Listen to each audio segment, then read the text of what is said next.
ఎంతో అందమైన తాజ్ మహల్ అంతే అపనిందలను మూటకట్టుకుంది. షాజహాన్ ప్రేమకు చిహ్నమైన తాజ్ మహల్ ఆయన ఆఖరి రోజుల్లో నిత్యం ఆయన కన్నీటినే చూసింది. అద్భుతమైన సొగసు గల తాజ్ మహల్ ఆ సొగసు కోల్పోయే ఎన్నో ప్రమాదాలను తప్పించుకుంది. తాజ్ మహల్లో మూసి ఉన్న 22 గదుల్లో ఎన్నో రహస్యాలను దాచి ఉంచింది. అద్భుతమైన తాజ్ మహల్ నిర్మాణ కూలీల చేతులు షాజహాన్ నరికించి వేశాడనే చారిత్రక కథల్లో వాస్తవం ఎంత? ఏ ప్రమాదాలు తాజ్ను వెంటాడాయి? మూసి ఉన్న ఆ 22 గదుల రహస్యం ఏమిటి? తెలుసుకోవాలనుకుంటే ఒకసారి వివరాలను చూడండి.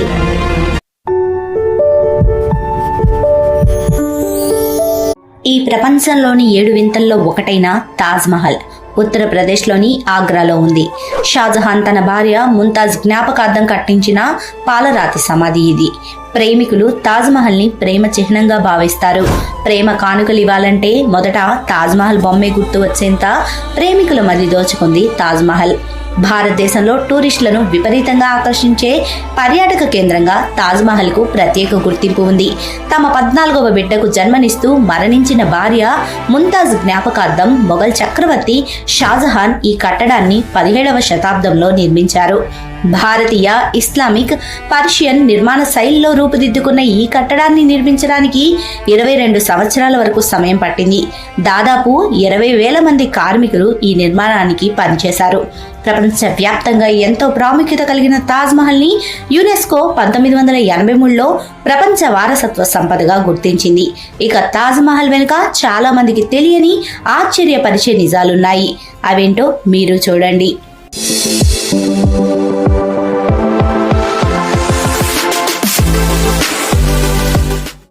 తాజ్ మహల్ అనగానే కేవలం పాలరాతి నిర్మాణం మాత్రమే ప్రతి ఒక్కరికి గుర్తుకొస్తుంది.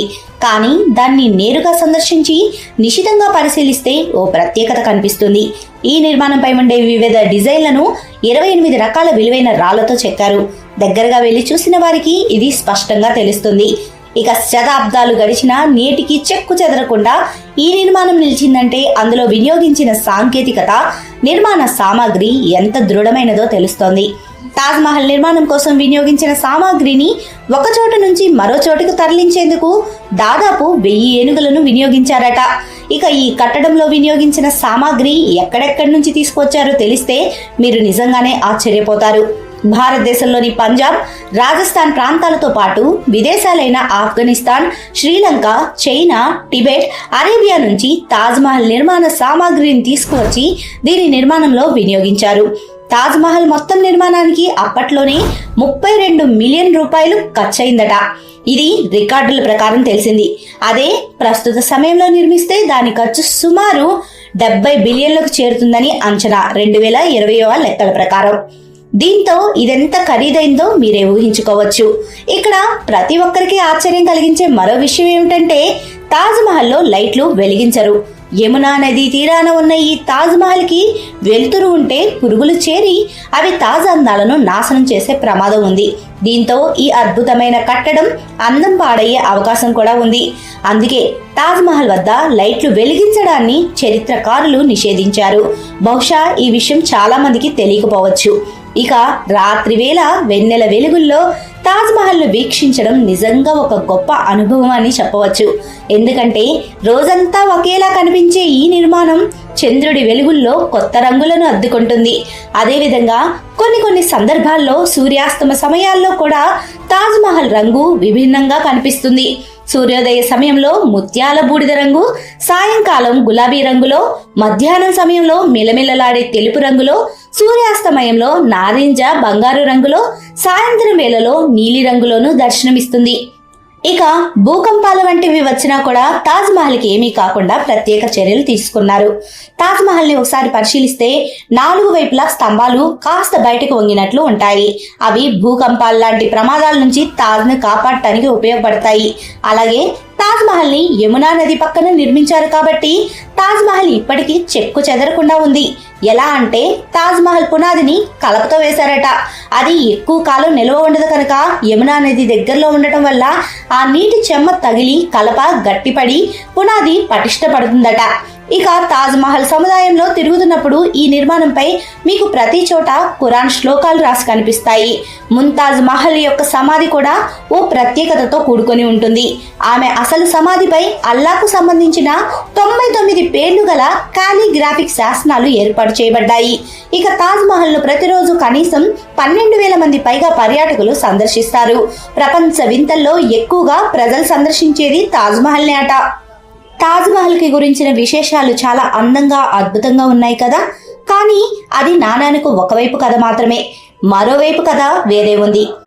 తాజ్ మహల్ నిర్మాణంలో పాలు పంచుకున్న ప్రతి కూలీ చేతులను షాజహాన్ నరికించాడని, అంత అందమైన కట్టడం మరొకటి ఉండకూడదని, అంత అద్భుత నిర్మాణం వేరే ఎవరూ నిర్మించకుండా ఆయన అలా చేశాడని అక్కడ ప్రతి గైడ్ ఒక కథ చెబుతారు. కానీ ఆ ఘటనకు కూడా ఎలాంటి ఆధారాలు లేవు. ఏ చరిత్రకారుడు ఆ విషయం గురించి రాయలేదు. తాజ్ మహల్ గురించి రాసిన Taj Mahal passion and genius at the heart of Mughal empire పుస్తకంలో రచయిత డయానా మైకేల్ ఒక విషయం రాశారు. తాజ్ మహల్ నిర్మించడానికి వెదురు కొయ్యలు, ఇటుకలతో ఒక పరంజాను నిర్మించారు. పని పూర్తయిన తర్వాత ఆ పరంజాను కూల్చడానికి 5 ఏళ్లు పట్టవచ్చని ఆ పనుల్లో ఉన్నవారు షాజహాన్ కి చెప్పారు. దాంతో షాజహాన్ దాన్ని కూల్చిన తర్వాత ఆ పరంజాలో ఉన్న ఇటుకలన్నీ తాజ్ మహల్ కట్టిన వారికి ఇచ్చేస్తానని ప్రకటించారు. దాంతో కూలీలు తమ శక్తినంతా ఉపయోగించి రాత్రికి రాత్రే అంత పెద్ద పరంజాను కూల్చేశారు. తాజ్ మహల్ నిర్మాణం పూర్తయ్యే వరకు బయట వారు దాన్ని చూడకుండా ఆ పరంజాను నిర్మించారని చెప్పడం నిజం కాదు అని, గోడల బయట నుంచి తాజ్ మహల్ నిర్మాణాన్ని చూశాడని, ఒక వ్యక్తికి కళ్ళు తీసేశారనే కథ కూడా వాస్తవం కాదు అని వారు రాశారు. అలాగే దీంతో పాటు వివిధ చరిత్రకారుల రచనలు, శాసనాలు గమనిస్తే ఎక్కడ తాజ్ మహల్ నిర్మాణ కూలీలు చేయి నరికించిన దాఖలాలు, సరైన ఆధారాలు లేవు. ఇది పూర్తిగా కల్పిత కథే అని ఒక ప్రముఖ ఛానల్ చేసిన సర్వేలో కూడా తెలిసింది. ఇక 1659లో షాజహాన్ కొడుకు ఔరంగజేబు తన తండ్రిని గద్దెదించి ఆయన్ను జైల్లో పెట్టాడు. అక్కడి నుంచి షాజహాన్ ఎప్పుడూ తాజ్ మహల్ ను చూసుకునేలా ఏర్పాటు చేశాడు. ఆ బందీఖానాలో షాజహాన్ నిత్యం తాజ్ మహల్ ను చూస్తూ కన్నీటిని కారుస్తూ రోదిస్తూ ఉండేవాడని తెలుస్తోంది. అలా రోదిస్తూ జబ్బు బారిన పడిన షాజహాన్ 1666 జనవరి 21న మృతి చెందారు. షాజహాన్ కుమార్తె ఆయనకు రాజలాంఛనాలతో అంత్యక్రియలు జరపాలని భావించారు. కానీ ఔరంగజేబు ఆమె మాట వినలేదు. షాజహాన్ ను తాజ్ మహల్ లో భార్య ముంతాజ్ మహల్ పక్కనే ఖననం చేశారు. ఇక షాజహాన్ కు తెల్ల పాలరాతి సమాధి అయిన తాజ్ మహల్ పక్కనే ఒక నల్లరాతి మహల్ ను తన జ్ఞాపకంగా నిర్మించుకోవాలనే కోరిక విపరీతంగా ఉండేది. కానీ ఔరంగజేబు షాజహాన్ కోరికకు ఏమాత్రం విలువ ఇవ్వకపోవడంతో షాజహాన్ నల్లరాతి మహల్ కోరిక తీరలేదు. ఇక మొఘలుల పతనం తర్వాత 1803లో ఆంగ్లేయ జనరల్ లేక్ ఆగ్రాను ఆక్రమించాడు. ఆ తర్వాత కొన్ని రోజులకే తాజ్ మహల్ గోడలకు పొదిగిన అమూల్యమైన రత్నాలు, తివాచీలు, గోడలకు ఉన్న కళాఖండాలు కనిపించకుండా పోయాయి. అలాగే తాజ్ మహల్ లోపల ఉన్న మసీదును అద్దెకు తీసుకున్న ఆంగ్లేయులు దాని చుట్టూ ఉన్న ప్రాంతాన్ని హనీమూన్ కాటేజీలుగా మార్చేశారు. సమాధి వేదికపై సైనికులు బ్యాండ్ బాజాలు మోగించడం మొదలు పెట్టారు. తాజ్ మహల్ ముందున్న తోటల్లో ఆంగ్లేయులు పిక్నిక్ జరుపుకునేవారు. 1830 సమయంలో British governor general William Bentinck Taj Mahal ను కూల్చేసి ఆ పాలరాయిని మొత్తం వేలం వేయాలని కూడా ఆలోచించినట్లు వదంతులైతే వచ్చాయి. ఇక 1857 తిరుగుబాటు తర్వాత బ్రిటిష్ సైనికులు కొన్ని మొఘల్ భవనాలను ధ్వంసం చేశారు. వాటిలో ముంతాజ్ మహల్ తండ్రి ఆసిఫ్ ఖాన్ మహల్ కూడా ఒకటి. కానీ ఆ సమయంలో తాజ్ మహల్ ఎలాగోలా సురక్షితంగా బయటపడింది. అలాగే 1965లో భారత పాకిస్తాన్ యుద్ధ సమయంలో సమీప వైమానిక స్థావరాలపై పాకిస్తాన్ వైమానిక దాడులు జరపవచ్చని భావించిన భారత ప్రభుత్వం తాజ్ మహల్ ను కప్పడానికి ఒక నల్ల రంగు వస్త్రంతో భారీ కవర్ను కూడా కుట్టించింది. ఆ కవర్ను 1995 వరకు సురక్షితంగానే ఉంచారు. కానీ అప్పటికే దాన్ని ఎలుకలు అక్కడక్కడ కొట్టేయడంతో తర్వాత దాన్ని ధ్వంసం చేశారు. ఇలా పలు ప్రమాదాలు తాజ్ మహల్ కు దగ్గరగా వచ్చి వెళ్ళాయి. ఇక తాజ్ మహల్ కున్న మరో వివాదం మూసి ఉన్న ఆ 22 గదుల వెనుక ఉన్న చరిత్ర, రహస్యం. తాజ్ మహల్లో శాశ్వతంగా మూసి ఉంచిన 20కి పైగా గదులను తెరిచి అందులోని వాస్తవ చరిత్రను పరిశోధించాలని డిమాండ్ చేస్తూ కేంద్రంలోని అధికార భారతీయ జనతా పార్టీకి చెందిన ఒక సభ్యుడు పిటిషన్ దాఖలు చేశారు. ఇంకా చెప్పాలంటే మూసి ఉన్న ఆ గదుల్లో హిందువుల దేవుడు శివుడికి సంబంధించిన ఆలయం ఉందని చరిత్రకారులు, ఆరాధకులు చేసిన వాదనలోని నిజాలను తెలుసుకోవాలని కోర్టులో పిటిషన్ దాఖలు చేశారు రజనీష్ సింగ్. రజనీష్ సింగ్ తెరవాలని కోరుతున్న చాలా గదులు తాజ్ మహల్ బేస్మెంట్ లో ఉన్నాయి. అయితే ఆ గదుల్లో చెప్పుకోవడానికి పెద్దగా ఏమీ లేదు అని అధికారులు అంటున్నారు. కాగా మొఘల్ ఆర్కిటెక్చర్ పరిశోధకురాలు తాజ్ మెజెస్టీరియల్ స్టడీ రచయిత యబ్బా కోచ్ తన పరిశోధన సందర్భంగా తాజ్ మహల్ లోని గదులను దారులను సందర్శించారు. వాటిని ఫోటోలు తీశారు. ఈ గదులు అత్యధిక ఉష్ణోగ్రతలు నమోదయ్యే వేసవి నెలల కోసం భూగర్భంలో నిర్మించినవని, నదీ తీరం వైపు ఉన్న తాజ్ మహల్ గ్యాలరీలో వరుసగా గదులు ఉంటాయని, నదీ తీరం వెంబడి 15 గదులు వరుసగా ఉన్నాయని యబ్బా కోచ్ తెలిపారు. ఇరుగ్గా ఉండే దారి గుండా ఆమె ఆ గదుల వద్దకు చేరుకున్నారు. అందులో 7 గదులు పెద్దగా నలువైపులా గోళ్లతో ఉండగా 6 గదులు చతురస్రాకారంలో, మరో 2 గదులు అష్టభుజి ఆకారంలో ఉన్నాయి. పెద్దగా ఉండే గదుల ముఖద్వారం నదీ తీరం వైపు ఉంటుంది. ఆ గదుల్లో అందమైన పెయింటింగ్లు, అలంకరణలు, నక్షత్రాల జాలీలు ఉన్నట్లు ఆమె కనుగొన్నారు. చక్రవర్తి, ఆయన రాణులు ఉల్లాసంగా గడపడానికి ఇది ఒక చల్లని అందమైన ప్రదేశంగా ఉండి ఉంటుందని university of వియన్నాలోని Asian art professor యబ్బా coach అన్నారు. మొఘల్ వాస్తు కళల్లో ఇలాంటి భూగర్భ గ్యాలరీలు ఉండటం సర్వసాధారణమని, పాకిస్తాన్లోని లాహోర్ నగరంలో ఉన్న ఒక మొఘల్ కోటలో కూడా ఇటువంటి గదులు ఉన్నాయని ఆమె తెలిపారు. ఇక షాజహాన్ తరచుగా యమునా నదిపై పడవలో ప్రయాణించి తాజ్ మహల్ కు చేరుకునేవారు. అక్కడి విశాలమైన మెట్ల మార్గం ద్వారా ఆయన తాజ్ మహల్ లోపలికి ప్రవేశించేవారని తెలుస్తోంది.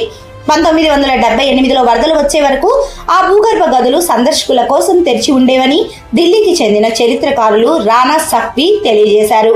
ఆమె ఆగ్రాలోనే పెరిగారు. వరదల కారణంగా స్మారకంలోకి నీరు చేరుకున్నాయని, భూగర్భంలోని కొన్ని గదుల్లో బురద మేట వేసిందని, దానివల్ల వాటికి కొంత పగుళ్లు వచ్చాయని, ఆ తర్వాత సందర్శకులు అందులోకి వెళ్లకుండా అధికారులు వాటిని మూసివేశారని, అంతకు మించి అక్కడ ఏమీ లేదని ఆమె చెప్పారు. ఇక పునరుద్ధరణ పనులు నిర్వహించే సమయంలో ఆ గదులు తెరుస్తారని తెలిపారు. తాజ్ మహల్ నిజానికి శివునికి అంకితం చేసిన ఒక హిందూ దేవాలయమని భారత్లో ఎప్పటి నుంచో ఒక మొండి వాదన ఉంది. 1761లో సూరజ్మల్ అనే హిందూ రాజు ఆగ్రాను జయించిన తర్వాత తాజ్ మహల్ ను దేవాలయంగా మార్చాలని ఆస్థాన పూజారి ఆయనకు సూచించినట్లు చెబుతారు. తాజ్ మహల్ నిజానికి ఒక శివాలయమే అని ఒక పుస్తకంలో పిఎన్ ఓక్ పేర్కొన్నారు. 1964లో institute for rewriting Indian history అనే సంస్థను పిఎన్ ఓక్ స్థాపించారు. తాజ్ మహల్ అనేది భారతీయ సంస్కృతికి కలంకమని, దీన్ని దేశద్రోహులు నిర్మించారని 2017లో బీజేపీ నేత సంగీత్ సోమ్ వ్యాఖ్యానించారు. హిందూ రాజకుటుంబానికి చెందిన భూమిని లాక్కొని షాజహాన్ ఈ కట్టడాన్ని నిర్మించారని బీజేపీ ఎంపీ దియా కుమారి అన్నారు. ఈ రకమైన సిద్ధాంతాలు గత దశాబ్ద కాలంగా మితవాద వర్గంలో కొత్త ఊపును తెచ్చాయని సఖ్వీ అన్నారు. తాజ్ పై నిశితమైన పండితుల పరిశోధన కంటే ఎక్కువగా కాల్పనిక కథలే ఉన్నట్లుగా అనిపిస్తోంది అని యబ్బా కోచ్ పేర్కొన్న విషయాన్ని కూడా ఆమె ప్రస్తావించారు. ఇక ఈ అంశాలన్నీ పరిగణలోకి తీసుకున్న హైకోర్టు ఈ అంశానికి సంబంధించి రజనీష్ సింగ్ దాఖలు చేసిన పిటిషన్ను కొట్టివేశారు. ఇలా పలు అపనిందలు, ప్రమాదాలు, రహస్యాలు, వివాదాలు మోస్తూ వాటిని తప్పించుకుంటూ దాదాపు 400 సంవత్సరాలుగా చెక్కు చెదరకుండా వెన్నముద్దలా, వెన్నెల వెలుగుల్లో పిండి ఆరబోసినంత తెల్లగా, తెల్ల గులాబీలా, పసిపాప బోసి నవ్వుల కాంతిలా, ప్రేమికుల ఆరాధ్య చిహ్నంలా ప్రపంచ 7 వింతల్లో ఒకటిగా వైభవంగా నిలిచింది తాజ్ మహల్.